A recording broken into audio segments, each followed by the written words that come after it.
All right, we have been working on healing this month. We talked about our resistance to it. We talked about changing our perceptions last week, and now we're going to talk about our beliefs.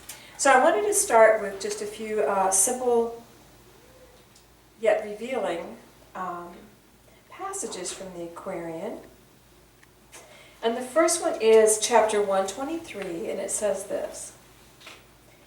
If God would send the bread of life to one, and not to all who have arisen in consciousness of life and can receive the bread, then he would be unjust, and that would shake the very throne of heaven. And that's what Jesus is teaching. If God would send beautiful healing energy, the bread of love to one, and not to all, he would be unjust. And so he does not. He sends the bread of life to all. Say, I get that. Good. Then, in chapter 153, at the end of his journey, he says this, and this is his last week on earth. God can do nothing more for men than they would do for other men. Things that make you go, Now that changes your picture of God, doesn't it? God can do nothing more for men than they would do for other men. So what we have is an idea that God is everywhere present, healing available to all. Yet, there has to be a sense of vibrational, energetic compatibility within each human being in order to receive that which is available to them. Now, was that too complex a sentence? Say it again. I felt I lost some people.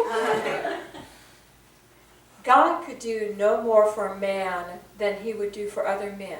If I withhold my love from you because your name is Juanita, and I just don't like Juanitas.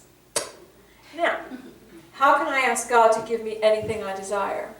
Because there's a piece of me withholding. If I'm not generous with what I have in my heart with you, can God be generous with me? If I do not give above my comfort zone, can I receive above my comfort zone? It's energetic. As we withhold, so we are withheld from. It's in our body. God is everywhere present. It's all available to us at all times. But if we are holding back in our own self on any level, we're holding back and we cannot receive it. Does that make sense? Yes.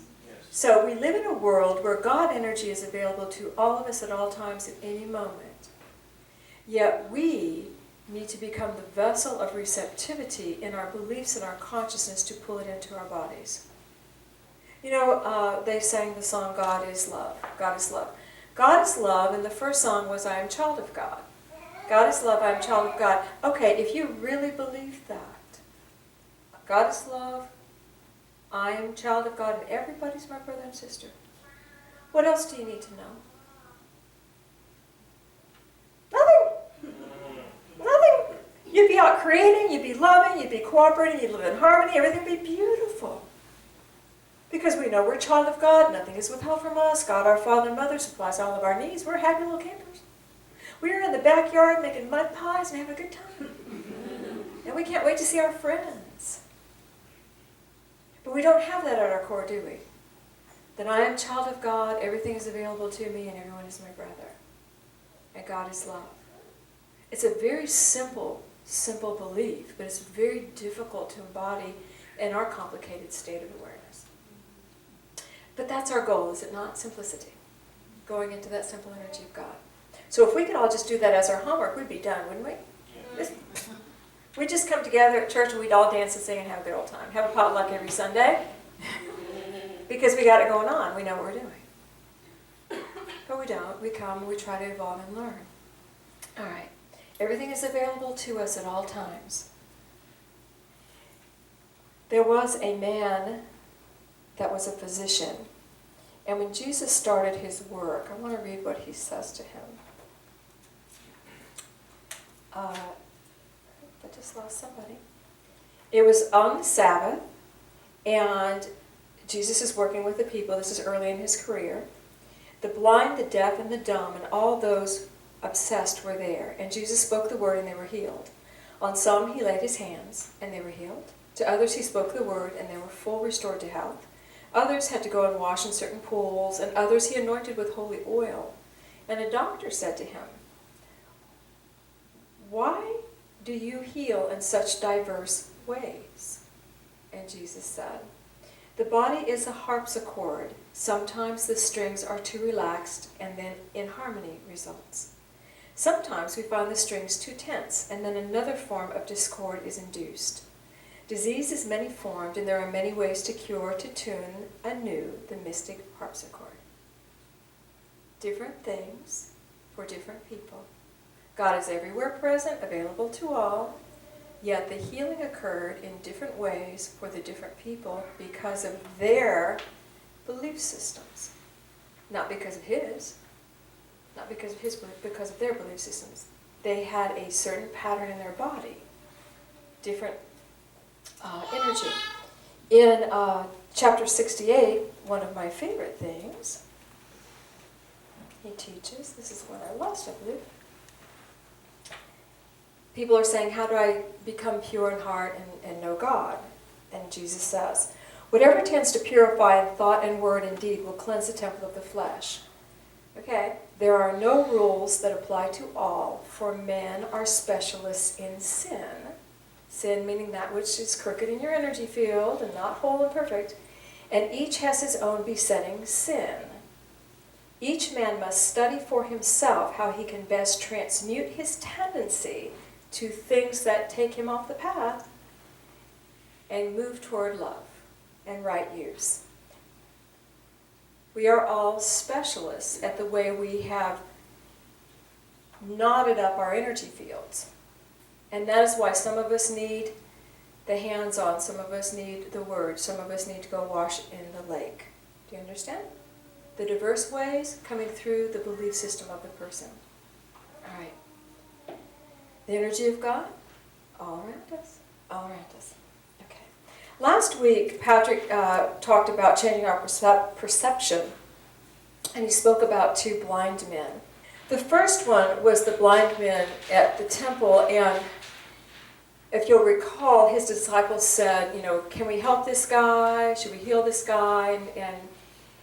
And so Jesus went to the man and said, would you like your sight? And the man said, of course I would like my sight. And so Jesus took clay, spit upon it, put it on his eyes, and then told him to wash in the river and say, Jehovah 7 times, and then he would see. That's quite elaborate, isn't it? And then at the end of the story, when Patrick's talking, he mentioned Bartimaeus. This is at the end of Jesus' journey. Jesus is walking toward Jerusalem, and Bartimaeus goes, what's that? What's the noise? They say, oh, it's Jesus. Oh my God, it's Jesus. Screams, Jesus, son of David, help me, blah, blah, blah. Ruckus, raising a ruckus. And so Jesus says, bring him to me. And what does he say to Bartimaeus? Does he spit on clay and put it on his eyes? He says, Bartimaeus, you want to see? Look up. That's all he said. Look up. Bartimaeus looked up and his sight was opened. We have the energy of a man, the first one, who did not know who Jesus was. So where was his faith? What could he believe? What could he take into his energy field? Maybe he understood the process of healing. Maybe he understood you have to do steps to heal. Maybe it wasn't a medical procedure he went through, but maybe it was a natural healing procedure. Now do this, I'm putting this poultice on your face, now go wash, now say the word, But his body could accept the healing through that way. Bartimaeus, how much faith did he have? Well, he knew who Jesus was. He'd heard the stories. He had faith. Oh, if you just touch me, just heal me. So his faith allowed him to only look up. It did not require him to go through any special steps. Is everybody following me? Are you starting to think about yourself for a minute? What do you require yourself to do in order to heal? What paces do you put yourself through? I mean, can you stand in that faith of your past healings? Every single one of you has been healed in the past. I know it because you're human. Our body is our natural process. We hurt ourselves, we heal. We've all had really difficult things to heal as well, and we've forgotten about them. because the body just took care of it. We prayed and we got love and maybe had a Reiki session or something and we're good. We know what it feels like to go through that process. Can we rely and go back on that faith the next time something comes up? Where did we land after the experience? Where did we land in our belief systems? Okay. I know you love this stuff. All right. Here's the other layer about healing. Let's talk about our blind boys again. We like them both. I like them both. They're both very good. There's something about both of them that they were ready to live at a different level, which means they were ready to change. Do you realize healing always requires a change? It requires a change not only of your belief, but of your life. Because if you take the Band-Aid and let the body heal, you will reproduce whatever caused it. If there's a thought within your body, specialty of sin, you'll reproduce it over and over again. Because it's a belief that you hold. But these guys said, no, give my sight to me and let me know what it feels like to live on this earth with open eyes. And guess what? It's work. Sometimes it's easier to stay where you are than change and be higher or be living your issue at a different level. When you study Reiki, one of the stories of Dr. Sui, who was the man who channeled down the process, he was in the beggars' quarters healing people. And this is part of the story that we inherited, that a man came in, he was working on his back, and so he looked at the man and said, I worked on you years ago and you were healed. And he said, yes, it's true, that happened. And Dr. Sui said to him, what happened? What happened? You're back. It's bad again. He said, well, I went out into the world, I got a job, I supported my family, and it's just too hard. Begging is easier, so I came back to become a beggar again, and then he reproduced the illness in his back. Do you see? By conscious choice, he said, like what I got going on over here. As opposed to, I think I'll try something new and different. Is everybody feeling it? Okay. So, we learn through our illnesses, just like we learn through experiences, because an illness is simply an experience. It's a choice that you made. It's a choice that you make to have things in a certain way so you can have experiences and grow and learn. So, we can learn through being cut off, or we can learn through joyfully expressing. It's our choice. And you know there are areas, each one of us has areas in our life where we go, yes, joyful expression, I'm embracing that. Teach me. And then other areas we go, oh no, I don't think so. No, let me limit myself, I got a headache, let me pull my energy back, let me not feel so good. And we literally will make our body not feel good because we don't want that experience. We don't want to change. You see, it's all choice. But the illness that you choose, whatever it might be, is always your teacher. So we have to learn, if we're going to heal, to live differently and to want to live differently, to want to change. All right. As you believe, you heal. As you believe, you heal. I was very young in my healing work. I was very young. And I taught the Wednesday evening, I was Wednesday night minister at a community church, and I taught the adult Sunday school class. So this is like 1990 maybe. And a man that had been in my class stopped me after class because he knew I was a healer, he knew I did Reiki and Rohan and stuff like that, and he said to me, I want to schedule an appointment with you, I want to come in for a healing. And so I was chatting with him a bit, I'm young, and I said, okay, great, it's good to be willing to change something in your life, and he stopped me right there. He said, my life is good, I don't want to change anything, I just want the pain to stop. And I froze, and I went, oh. And I gently and lovingly told him that the pain was never stopped until he changed what was creating it. Lovingly and gently, I was very loving and gentle. He did not make an appointment with me. He probably went to get a pill somewhere. But you see, it's really all about change. Your life is a composite of everything you've chosen at this moment in time. Everything that you've chosen. If you want it to be more healthy, more happy, more flowing, choose something else.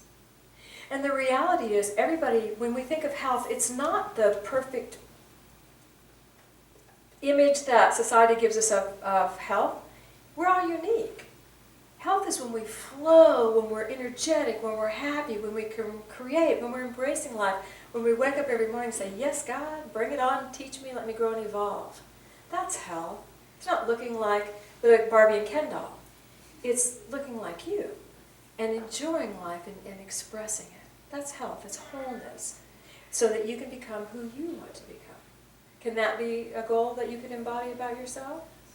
Okay. So, when I was speaking with Patrick about it, he said this. He said, people, when they are afraid of life, they will buy a belief system to keep them safe. And I thought, isn't that interesting? They'll purchase a belief system to live in, so they don't have to grow. I just want to be safe. I'm afraid of my own choices. I'm afraid.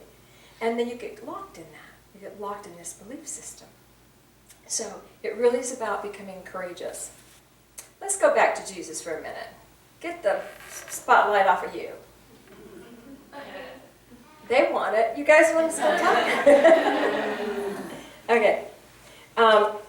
In many of the healings, there was a diversity. There was one story in chapter 87. Jesus is traveling and a father comes to him. And the father has a son who is sick. And he chases him down and he finds him. He says, please, please come to Capernaum. Please heal my son. My son is sick. And the man's desperate, as any parent would be. And it says Jesus just stopped, stood quietly for a moment. Then he looked at the man and he said, your son is healed. By your faith, he is now made whole. And the man turned around and started going home. And the servant came and said, your son's healed, and told him what hour and day it was. And it was when he had spoken to Jesus. Then there's another story of Jairus, who is a dad of a little girl. And Jairus comes to Jesus and says, my daughter is sick. She's very sick. Would you please come? And Jesus starts to go with him. Jesus is now, he doesn't pause and send thought. He's like, no, let's go. So Jesus goes with Jairus, and someone meets him right outside the house and says to Jairus, your daughter's dead. She's already crossed over. And Jesus looks at the dad and he says, do not let your faith waver now. What is death but a passing of the soul from its house? Hold your faith. And then he went into the room, he and two of his disciples, and he held the little girl's hand. And he said, Talitha Kumi, which is, child, arise. And she opened her eyes, and she was hungry. Do you remember that story? Beautiful story. So in one story, Jesus set his thought to the child, but in another story, he went to the child, because in that situation, the faith of the father needed to be shored up, because he was facing the death of his child. In both situations, it's the faith of the parent, isn't it? There are so many stories of that faith intervening on behalf of others. The very first healing that Jesus did in the Aquarian Gospel, he's a young man and a woman comes to him in Tibet with her infant son. And she said, everybody says he's going to die, but I know that you're a man of God. If you just touch him, he'll live. And Jesus says, your faith is great. He prays that God overshadow him and bring life to the child. And the child comes back, and he tells the mother, your faith made him whole. Your faith.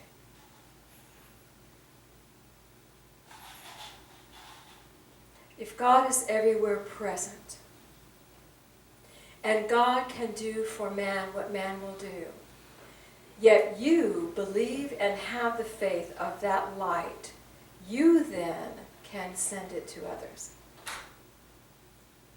Do you all hear me? Yes. You can call forth loving, healing energy for your children, for people that you care for.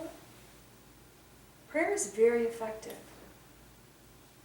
See, I knew that. My faith does impact others. My faith impacts others. My prayer impacts others.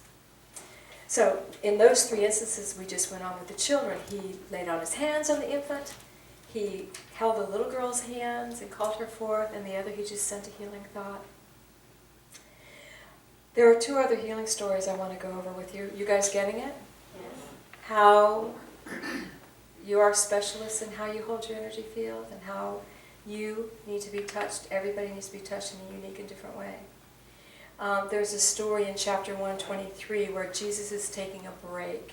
He went to visit his friend Rachel, and he's meditating by the sea. And he says, don't tell anybody I'm here. I need a break. So a Phoenician woman finds out he's there. She comes to him, and she says, please, please heal my daughter. And I'm going to read it to you because in our mind, we would not understand if we read it without spiritual eyes. Understanding that we are specialists at sin. Okay. So she said, my daughter is obsessed. I know that she will speak. If you speak the word, she will be free. Son of David, hear my prayer. And Jesus says to her, you know the common proverb, it is not well that one should give children's bread to dogs. Things that make you go, It must have been a proverb of her faith. We never hear it again. You should not give children's bread to dogs. So there must have been. Doesn't that indicate elitism? Doesn't that indicate there's a separation between how we view our brothers and sisters? And she said to him, yes, Jesus, I know, but dogs may eat the crumbs that fall from their master's table. And Jesus said, such faith I have not seen, no, not among the Jews. Your daughter is not a serf or a dog. According to your faith, so let it be. And she was healed. He was saying to her, you live in a world where there's prejudicial beliefs. You live in a world where your bounty does not belong in the hands of lower people. That's your proverb. And yet you come to me, a Jew, and you ask me to heal your daughter, whereas in your world, that would not be acceptable. And then she said, but the crumbs, just the crumbs. And in that moment, she humbled her beliefs. She humbled that elitism for her daughter. In this moment, I am not going to be greater than you. You are greater than I. In this moment, I'm going to honor you. Please share with me what you have. How many of us have to humble ourselves to receive the healing that's all around us? And you can tell that's what he was doing to her. He was giving her back her own belief system. Because he said, no, I have not seen this much faith among all the Jews. Take a breath. Can you see how we have to change our beliefs? The other story is a man who I absolutely love and adore. This is chapter 102, and again I want to read it to you. This man I respect with all my heart. He is a Roman captain, and he goes to Jesus, and he says, he sent a message to Jesus saying his servant was sick. And Jesus recognized, and he had helped the Jews, this Roman captain had helped the Jews in that area, and he was not an enemy of them at all. And Jesus recognized his faith, and he was on his way. He went at once to heal the sick man because he recognized the faith of the captain. But the captain met him on his way, and he said this, lo, Lord, it is not well you should come into my house. I am not worthy of the presence of a man of God. I am a man of war. My life spent with those who often take the lives of other men. And surely he who comes to save would be dishonored if he came beneath my roof. But if you speak the word, I know my servant will be well. And Jesus turned and said to those who followed him, behold this captain's faith. I have not seen such faith, no, not in Israel. And behold, the feast is spread before you, but you doubt, and an alien comes in faith and takes the bread of life. Then he turned to the man and said, go your way, according to your faith it shall be done. Your servant lives. The man who had committed himself to fight and to kill knew who he was. He knew who he was. He knew who Jesus was. Do you think at any point he would have gone to Jesus and asked for healing for himself? No. No, he knew his house. My house is a house of war, and I kill people, and that's my job.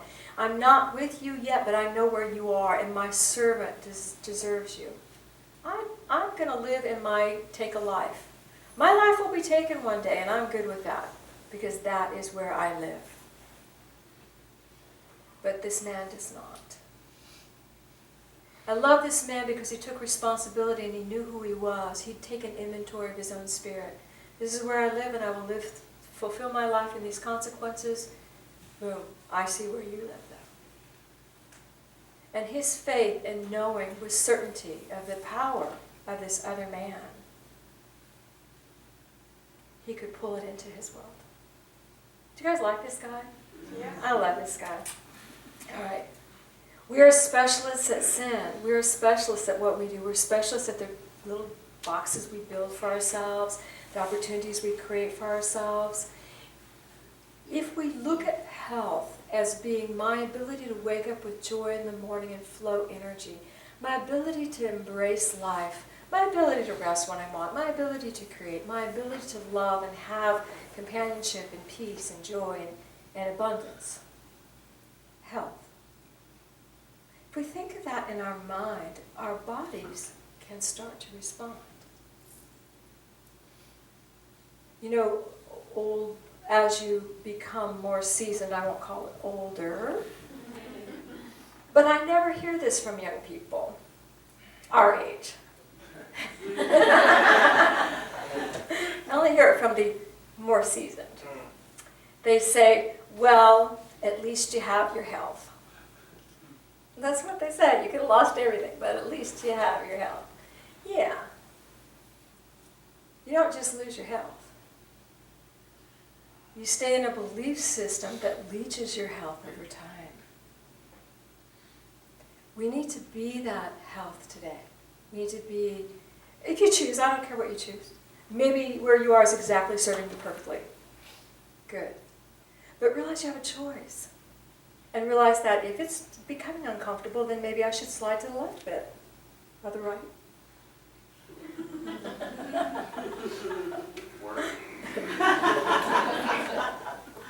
Do you know? As I believe, so it shall be for me. As I believe, so I shall receive. As I believe, so I shall give to my fellow man. As I believe, so shall I live. And then all the beautiful energy of God love will come into me as I believe. And if you, whatever path you take, it doesn't matter. It's as you believe. So when we deal with ourselves, and when we are kindly looking and loving one another, we need to respect that we are specialists at creating blocks in our world so we can learn. They're all for us to learn. Only we get to choose how we want to experience. And every healing requires change. You have to change something. Okay, you ready to go within?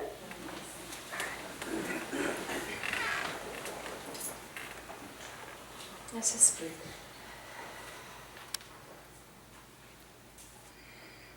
God is everywhere present. Take a breath and feel that beautiful energy of God filling this space right where you are. Just breathe again.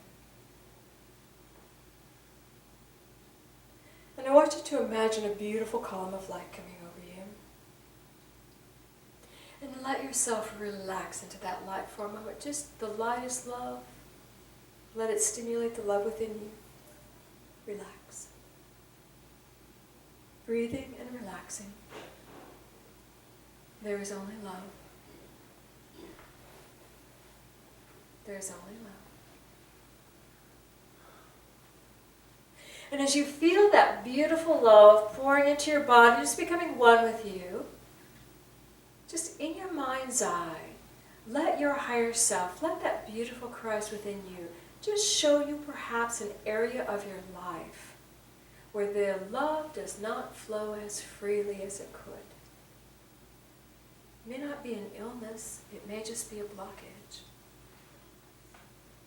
Just let the vision come up.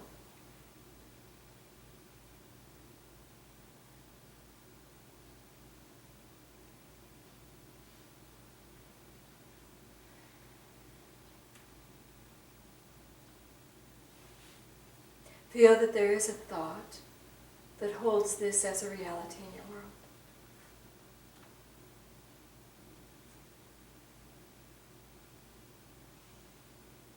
You may not know the exact thought, but you can feel its presence. And from your heart now, you can see it is not as full, perhaps, or as flowing as you would like. So just breathe and send love to that thought. You don't need to call yourself wrong. Just send love to the thought.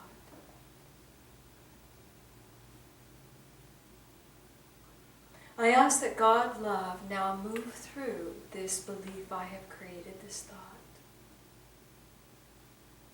so that it can unravel perhaps or be rewritten in a way that I will find more flow and joy.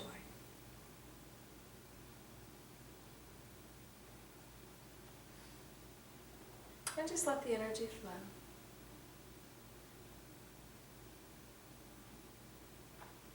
Breathe and allow the vision just to look at whatever had come up originally and see how it might shift with this expanded energy of love.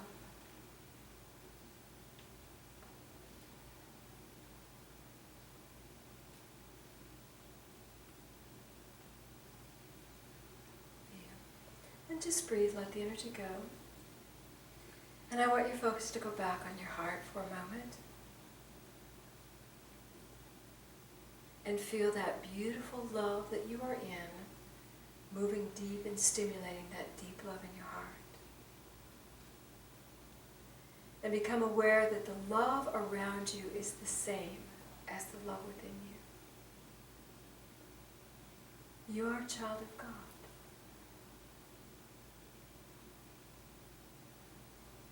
You're a child of God. Feel that oneness. And we're going to send that thought through every cell of our body. Take a breath. Every atom and cell. I am a child of God. Let it flow.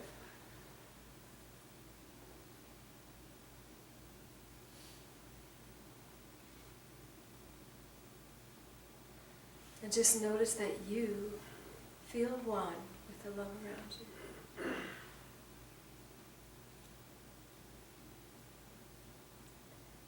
Father, Mother God, we ask that each one feel that beautiful support, that knowing they can choose, that your love is never withheld. It is always there, moving in where it is receptive. And let us remember this moment. And let us feel that peace. And again, take a breath. Feel your body sitting in the chair. Feel your angels with you. Feel the beautiful presence of Jesus the Christ. And if you're willing, you can say, I choose heaven on earth. And so it is. Thank you, God. Open your eyes.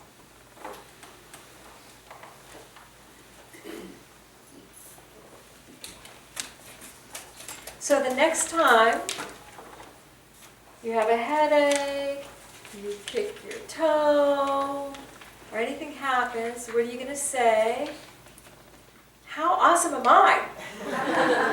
I created something amazing for me. Now I can learn from it. I can recreate it. How awesome am I? How awesome am I? Ready to change? Yes. Say yay, God. Yeah.